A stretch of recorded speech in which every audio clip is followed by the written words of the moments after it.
What's up, everyone, and welcome back to Rob's Gaming Table. Today on the table we have another Game of Thrones, the card game, 2nd edition video for you. This is from Canadian Nationals 2018. It is brought to you by these awesome supporters of the channel that donate at patreon.com/Rob's Gaming Table. In this match, we got James playing Tyrell Crossing against KC playing Brotherhood without banners. KC on the left, James on the right. We got Corset Melisandre out there to start, so prepare to kneel. We got Edric Storm, looks like a Baratheon Reducer and a Dragonstone Port, I believe. On the other side, we have the Wildling Scout, sack it to give some stealth. We have a Highguard and Courtier, used to stand, I believe, lords or ladies or characters. I don't know, it's playing within a Greyjoy Rose deck, I just forget what exactly it does, but you basically kneel it to stand a character after its strength's been buffed. And then we got Garth the Gross with a crown of golden roses. And I'll steal from SJ Thrones, Michael's YouTube channel. The chuddy-looking setup is what I'm going to call it from now on. Yep, the setup looks very chuddy on the right there on the John Cena mat for James Booker. And if you haven't already checked it out, go check out on SJ Thrones YouTube channel. You can see it at my channel on YouTube. Go on the computer. I have it in my suggested channels or whatever on the right. You can go over and subscribe to SJ Thrones, South Jersey Thrones. If you haven't already, he's got some high quality, basically commentated YouTube videos, matches of Game of Thrones is what I'm trying to say. Basically what you're seeing right here, you can see from him. He has different guests on commentating the matches. Does an amazing job.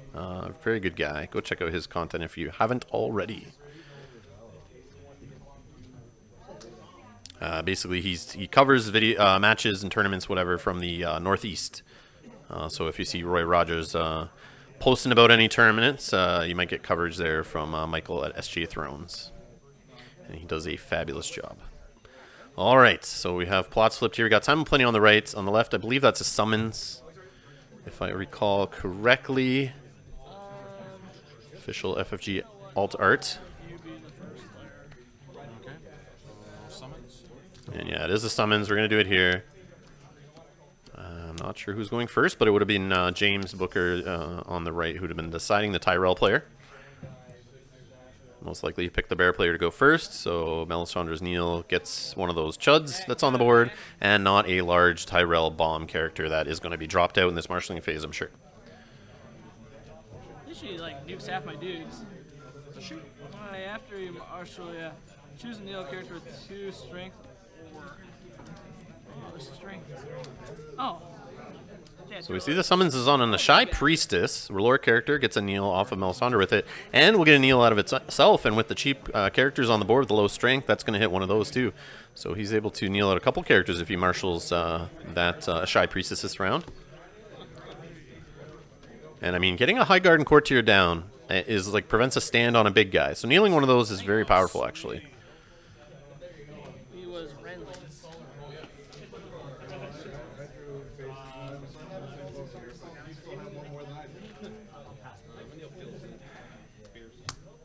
So it is the bear player, KC, going first. He marshals out a Rose Road to start here. And we have a Barrack character coming, probably that Ashai Priestess. And it is.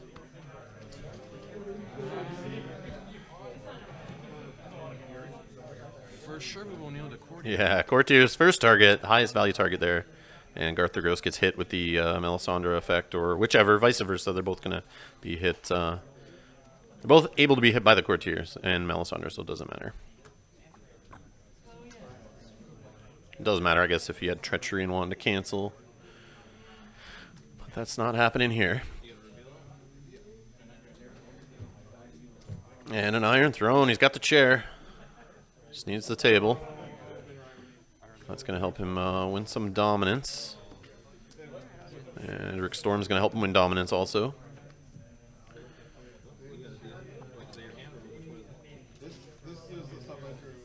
So Brotherhood without banners. I'm assuming he's playing the neutral R'hllor characters in the deck, but he doesn't have any neutral characters out now, so I don't think that agenda hits anyone. I don't have much experience with that agenda. Let's just double check what it says here. You cannot include loyal characters in your deck. Okay. So We won't see any Bear loyal characters. Interesting. And the reaction after the challenge phase begins, kneel your faction card to choose a neutral character you control. Until the end of the phase, that character gains. Choose one, either Insight, Intimidate, Renown, or Stealth. Yeah, I gotta choose a neutral character, which he does not have out there right now. And it has to be one he controls, so he can't give Stealth, Renown, Intimidate, or Insight to anybody across the board. Like that Wildling Scout. Not that he would want to, I'm sure. So it looks like James, the Tyrell player here, is marshalling. He's got 6 gold to work with, the standing Wildling Scout. Doesn't have to worry about military at this point. There's no military icons across the board. He's got to see if he can defend an intrigue, though, but there's 7 intrigue strength across the board. He only has 2 from the Wildling Scout, so he's probably going to get his hand hit here this turn. He's got to be careful what he keeps behind and what he puts out in play. Where is it the most safest? And is he going to hit his reserve if he's not able to play much here with that 6 gold? Not having any location economy out, and he hasn't played any yet, so maybe he's got options in his hand of location economy. Maybe he hasn't seen anyone. Oh, there's anti-location economy. It's a pleasure barge. So he is digging. He is going to fill up his hand here. And he's looking for pieces. Maybe he's desperate for economy here. Gets a dupe on Garth the Gross. Okay, so he's going to keep him around. There's some sort of economy in the Garden Caretaker.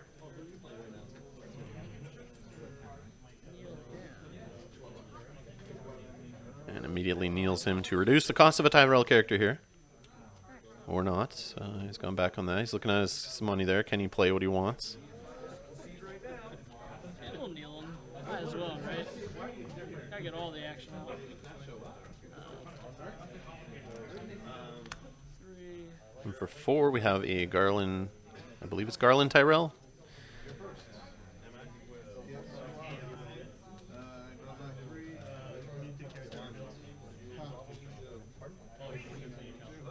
Yes, it is. Sir Garland Tyrell looks like no bestow on that, but he still has the opportunity here, I guess. He gets +1 strength for each gold on him. But nope, we have a gold spent on a Flea Bottom, which looks like most of his characters on the board are Flea Bottom-able.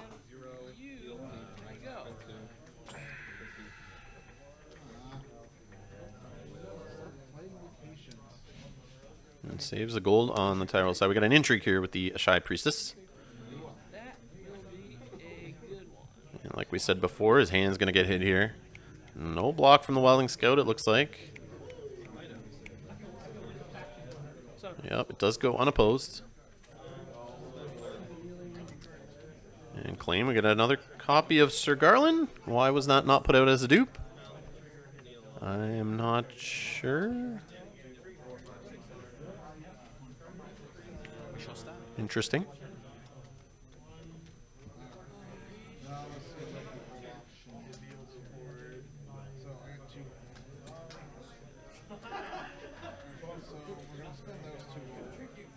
Unless he planned on playing like Iron Bank to put him back in hand, get some gold, play him out next turn with a, or next round, sorry, with a dupe on him then.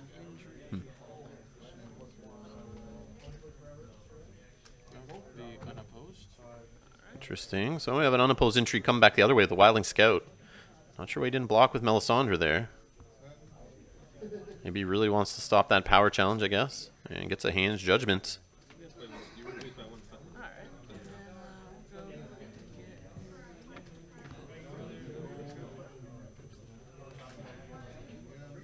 I guess as a Bear player, your goal of this deck here is, or goal, game plan and strategy should be just win as many power challenges as possible, especially when you get the red keep online, but power will win you the game, so playing defensively there makes sense. He's going to do a military there with Sir Garland, goes unopposed, kills the Dragonstone Faithful, and the Tyrell player is up to 3 power. And we have a dominance win, of course, on the Bear side, getting a power for that. He's up to 2. And then we have a dominance action here. And gets Melisandre a power. Not sure what event that is.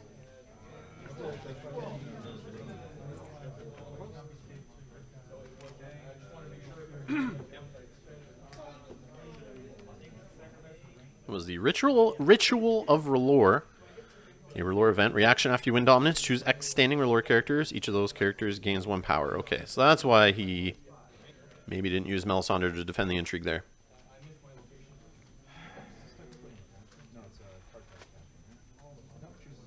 So we're a tie game right here, 3-3. Heading into round 2. Make sure you guys hit subscribe. Supports the channel. It's free. Hit that little alarm bell button beside the subscribe button to be notified when videos go up or when we go live. Always appreciated. Hit that like button while you're watching these Game of Thrones videos to let other people, or I guess help other people find them on YouTube. The more likes they get, the more chances they are found in search results when people are searching for Game of Thrones. Helps other people find this game, find this video. And much appreciated. And if you'd like to donate to the channel, you can click the link in the description below. Special thanks to all those people who donated so far to help support the channel and make things better. Always appreciated.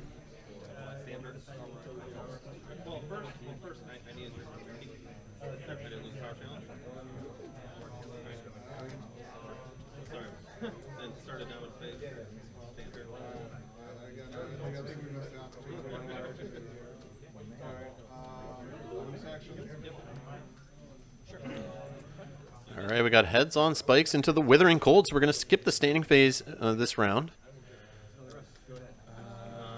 We're actually tied. So it looks like they're tied on initiative, so we got a roll here. 5 rolled on the right. What do we get? A 6 on the left. So the Bear player is going to choose who goes first. And he chooses the Tyrell player, James, on the right to go first, of course. And you will now proceed to spike. And here we go, the heads on spikes. This is one early. And gets a fiery follower, so 2 power there on the Tyrell side. I love power. Ready to draw?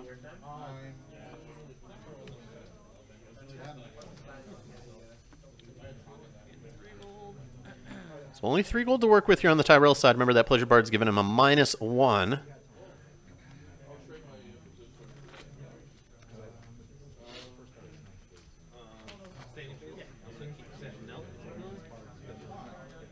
Maybe he's playing that explosive econ event. Just give him like that blast of 5 gold, but I think that's a couple gold to play that, so it's really only like a 3 gold blast there. We have a Nightmares on Melisandre as the first action here in the marshalling phase. Doesn't want to have his characters knelt. Very understandable.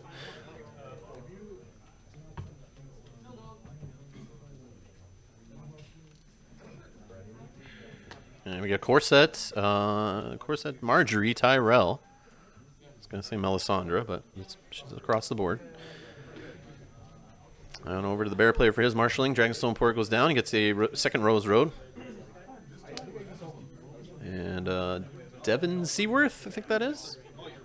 Bestows him for 2, so he's able to go search for the painted table with him. And we have a Fiery Followers. I think he has to win dominance or something and then pop the gold on him. Let's quickly look that up here.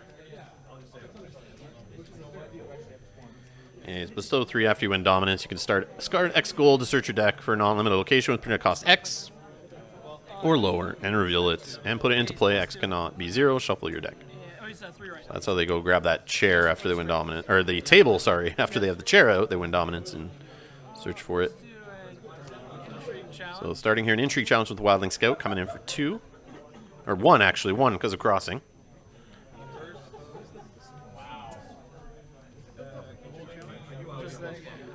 And Casey looks at his hand there to see how much he values those cards. And he blocks with a Shy Priestess for 3.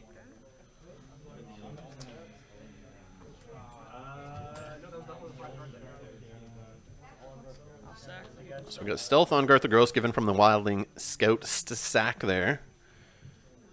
And that Wildling Scout working great with Flea Bottom, but I don't see any gold saved there on the Tyrell side to use Flea Bottom, so we don't have to worry about that right now.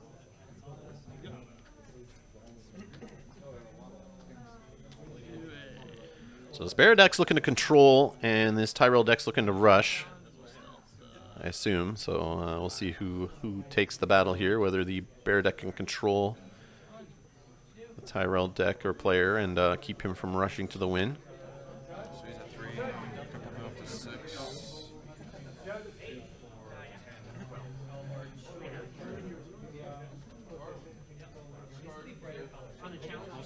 got an oppose here from Devin.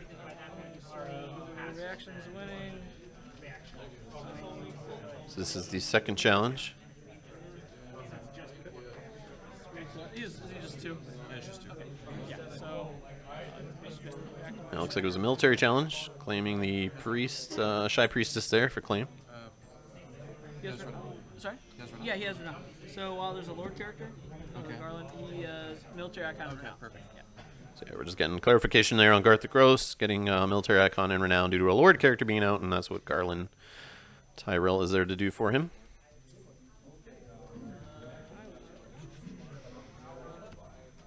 Discard a card, stand. Actually, I'll give him +3 strength stand. Yeah. So he chucks a card there, uses the Crown of Golden Roses to give him a strength buff, and then kneels the High Garden Courtier there to stand him up.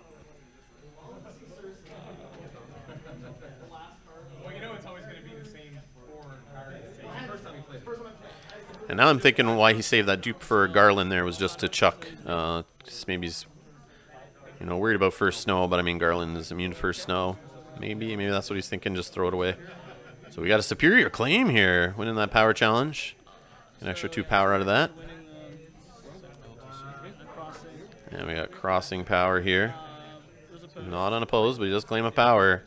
And the rush deck is real here. And gets another renown on Garland, Garth the Gross. So he's sitting at, looks like 8 on the house card. And another 3, bringing him up to 11 on his characters here.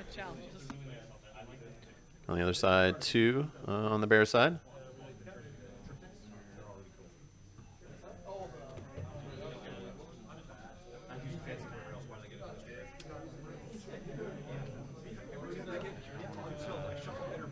And that superior claim popping off was definitely a result of that hand's judgment getting plucked out of on the intrigue claim earlier from the bear player. So I could have used that to prevent that there, but those cheeky little intrigue challenges doing work.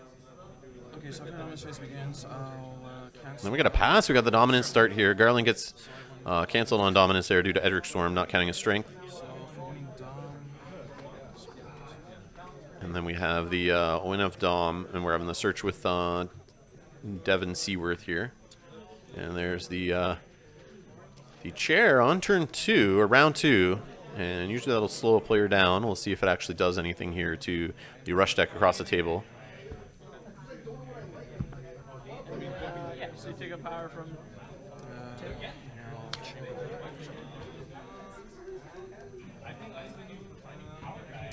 So 4 power on the bear side now. No one's standing.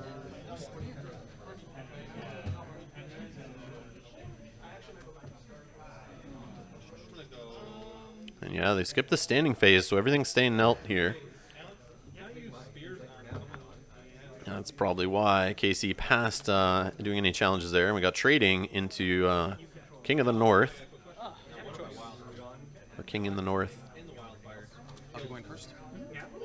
Basically the one saying if you don't control a king, you can't trigger anything. Except for events, I think. That's what it is. Yeah, so if he dies, he dies. But they die simultaneously.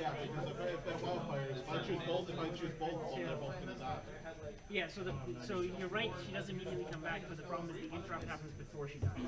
So technically, these guys are going to die at the same time. As soon as he dies, this will come to you.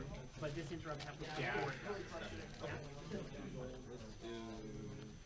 So that no king on the Tyrell side right now means no flea bottom trigger.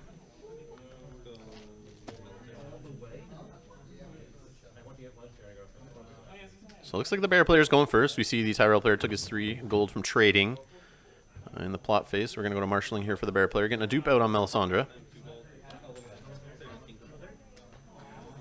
I don't think we're going to get to a reset here. So I don't know if those dupes. I guess they're good for military claim, but need to see something a little more impactful here from the bear player. Let's see what he played that high gold plot for.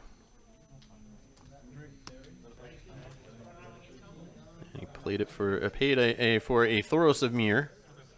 So he's finally going to get someone to target with his agenda and a great haul. And And sits on the rest. Oh, he's hoping to top deck something a little better there. And since he doesn't have a king, you can't trigger Melisandre there to hit off the R'hllor character being played.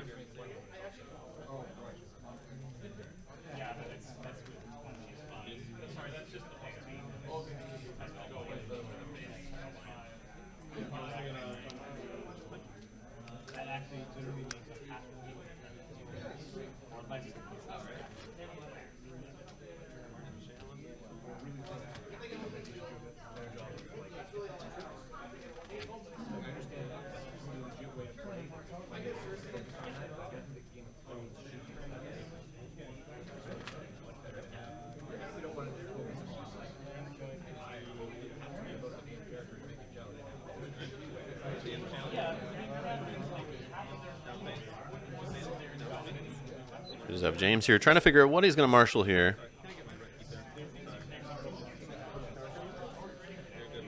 See if he can close it out this round.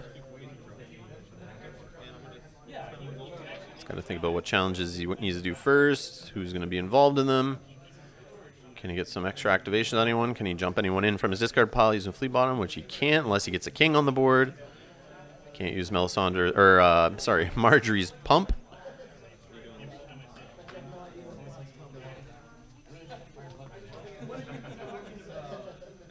Can KC continue to slow him down?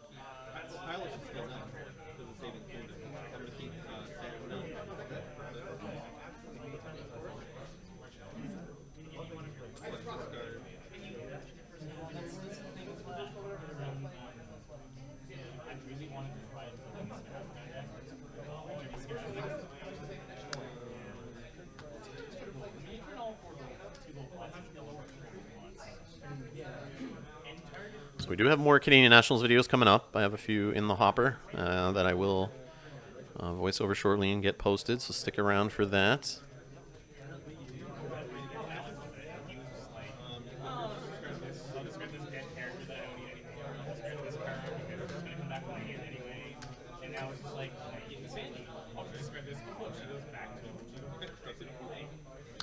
Question for the crown. Was it down last time? No, it was not. And actually, the crown doesn't heal, I don't think. Discard one card from your... Yeah, they're just double checking on the Crown of Golden Roses if it knelt last turn, but it does not, so it continues to stand. And we have Standy Randy on the board now. But he can't be triggered right now. No king on the board. Oh, there is a king. Sorry, I keep forgetting about the Crown of Golden Roses. That, I believe, gives the king trade out.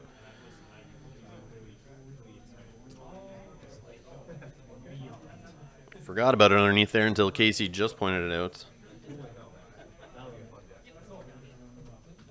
I'll try to make it straight plus 3. So yeah, James is going to be able to run wild here on the Tyrell side with triggers. I forgot all about that, so it shouldn't be too bad of a round for him.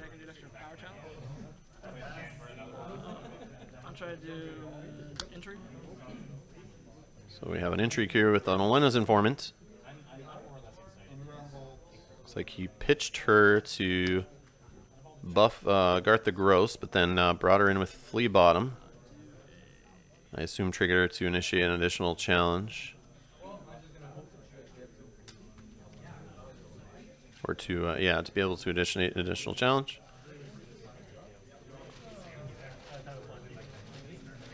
And that got blocked by Thoros. And I have a military challenge with Randall Tarley. 5 strength. And Marjorie's going to buff him, of course, standing him up. And that'll go unopposed. And kills Devin Seaworth there since he's done his job already.